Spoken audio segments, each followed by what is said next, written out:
Good morning. આજે આપણે જોઈએ તો ઘણા બધા સ્ટોક છે કે જે આપણે વોચ લિસ્ટ ઉપર જરૂરથી હોવા જોઈએ। સૌથી પહેલાં આપણે શરૂઆત કરીએ સેન્સેક્સથી, કારણ કે સેન્સેક્સમાં હવે સોમવારથી આપણને અમુક બદલાવ થતા જોવા મળશે।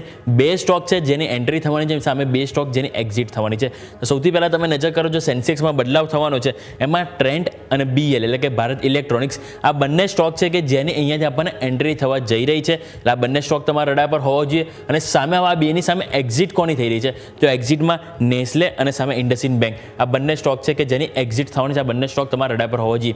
હવે નવાઈ જેવું વસ્તુ શું છે કે ઓલરેડી નેસ્લેની એક્ઝિટ થવાની હતી, રાઈટ। હવે એવા ટાઈમે બોનસ લઈને આવ્યા, એટલે હવે માર્કેટ વધારે કન્ફ્યુઝન હશે કે એના એક્ઝિટ ઉપર અહીંયાથી રિએક્ટ કરવું કે અહીંયાથી એના બોનસ ઉપર। એટલે નેક્સ્ટ સ્ટોક તમારે અહીંયાથી રડા જે હોવો જોઈએ નેસ્લે પણ હોવો જોઈએ, એ આપણે એના પણ સમાચાર લઈએ। પરંતુ સૌથી પહેલાં HDFC બેંક તમારે હાઇલાઇટ કરવો જોઈએ। HDFC બેંક શા માટે હાઇલાઇટ કરવો જોઈએ, કારણ કે હવે એનો HDB ફાઇનાન્શિયલ IPO જેનું ઘણા દિવસોથી રાહ જોવાથી ફાઇનલી વેટ ઇઝ ઓવર, અને હવે અહીંયાથી તેનો IPO 25 જૂનના રોજ ઓપન જશે। 27 જૂન સુધી એમાં આપણે અપ્લાય કરી શકીશું। IPOનું જે પ્રાઇસ બેન્ડ છે 700 થી 740 રૂપિયા પ્રતિ શેર રાખવામાં આવી છે, અને જે IPO જે છે એ કુલ રૂપિયા 12,500 કરોડ એની અહીંયાથી આપણને સાઇઝ છે એટલું ફંડ એકત્રિત કરશે। 12,500 કરોડ છે, એમાંથી 10,000 કરોડ જે છે એ OFS છે એટલે કે ઓફર ફોર સેલ, અને 2500 કરોડ એ ફ્રેશ ઇસ્યુ છે। હવે આજે 10,000 કરોડ જે OFS છે એમાં HDFC બેંક છે કે જે અહીંયાથી શેર વેચતા જોવા મળી શકે છે। એટલે HDFC બેંક આજના દિવસે ખાસ કરીને ફોકસ રહેશે। બીજો જેમ આપણે વાત કરી હતી કે નેસ્લેની, હવે નેસ્લેની અહીંયાથી બોર્ડ બેઠકનું આયોજન છે 26 જૂનના રોજ બોનસ શેર પર અહીંયાથી વિચારણા કરી શકે છે। એટલે સ્વાભાવિક છે કે અહીંયા આપણને બે ન્યૂઝ છે, એક તો એની એક્ઝિટ છે સેન્સેક્સમાંથી, એટલે એનું એડજસ્ટમેન્ટ થતું જોવા મળશે, અને સામે નેસ્લેનું કે આપણને અહીંથી બોનસ શેર આવવાના છે, એની ઉપર પણ ખાસ કરીને ફોકસ રહેશે। બીજું તમારા સ્ટોક રડા પર હોવું જોઈએ છે સાઈ લાઈફ સાયન્સીસ।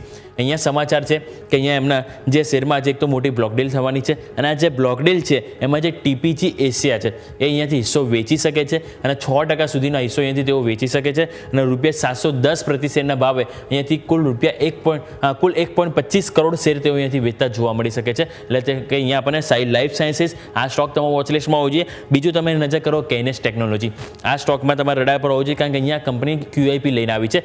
રૂપિયા 1600 કરોડનો QIP અહીંયાથી લોન્ચ કર્યો છે, અને QIPની જે ફ્લોર પ્રાઇસ છે એ 5,625 રૂપિયા 75 પ્રતિ શેર અહીંયાથી ફ્લોર પ્રાઇસ રાખવામાં આવી છે, અને માર્ચ સુધી પ્રમોટર પાસે કુલ અહીંયાથી 57.75% હિસ્સેદારી અહીંયાથી આપણને જોવા મળી છે। એટલે કે કેનેસ ટેકનોલોજી આજે પણ તમારા રડા પર હોવું જોઈએ, મોટી એક્શન જોવા મળશે।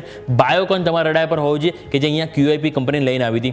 QIP એ ઓલરેડી આપણને બંધ થઈ છે, રૂપિયા 4,500 કરોડના QIP હતો, અને એની ઇસ્યુ પ્રાઇસ સામે આવી છે કે આપણને 330 રૂપિયા પ્રતિ શેર એની ઇસ્યુ પ્રાઇસ આપણને અહીંથી જોવા મળી રહી છે, અને જે ફ્લોર પ્રાઇસ જે હતી એનાથી 3% ડિસ્કાઉન્ટ ઉપર ઇસ્યુ પ્રાઇસ છે, અને જો કરંટ ગઈકાલનો જો બંધ જોઈએ એનાથી 5 થી 5.5% ડિસ્કાઉન્ટ ઉપર આપણને આની ફ્લો પ્રાઇસ અહીંયાથી જોવા મળી રહી છે। એટલે બાયોકોન રડા પર હોવું જોઈએ।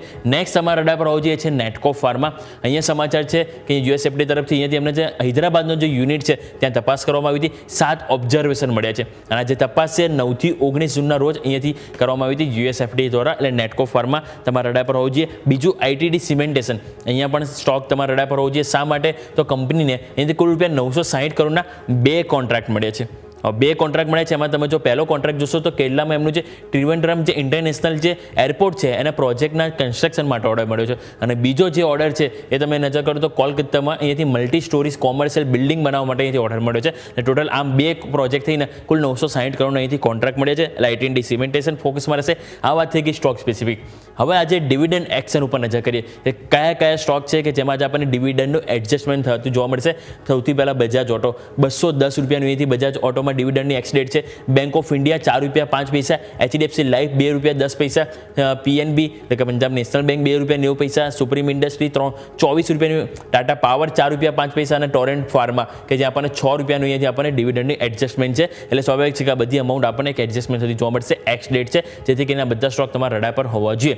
એટલે સ્ટોક સ્પેસિફિક આપણે વાત કરી, ઘણા બધા સ્ટોક છે જેમાં બ્લોક ડીલના સમાચાર છે, અમુક છે IPO આવવાના છે, બીજું છે QIP અમુકના આવે છે, અમુકના બંધ થયા છે, બીજું આપણે વાત કરી સેન્સેક્સમાં બદલાવ થયા છે, એન્ટ્રી એક્ઝિટ, એટલે કે મલ્ટિપલ ન્યૂઝ છે, એના આધારે આપણને આજે સ્ટોક સ્પેસિફિક માર્કેટ વધારે એક્શન કરતું જોવા મળી શકે છે। યસ।